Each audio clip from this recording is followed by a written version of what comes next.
So hello again. Today I will be showing Jenkins installation. So let's directly jump onto the website. So you will end up here after clicking. Now you can just go here, download the .var file. It will download. It's around 90 MB. It will take some time. Okay, so the download is complete. But before starting this, you should have installed Java. So Java JDK. There is a difference between Java and Java JDK. So we are going to install JDK. So we will go here and I will mention the download link in the description.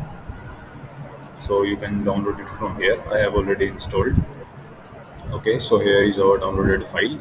Now what we are going to do is open a terminal here and write a command java jar and the name of the file, that is Jenkins. So we'll hit enter. So it will start in the installation process. Okay, so you will see a screen like this. Now our Jenkins has started and we can access on it on our browser. So we'll just go here with localhost 8080. It will add enter. Now we are here.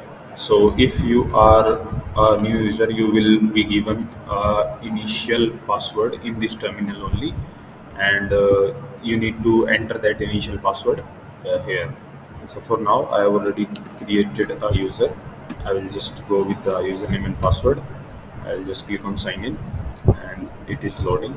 So you can see I have already set up all this, and I am directly on the dashboard now. Thanks for watching.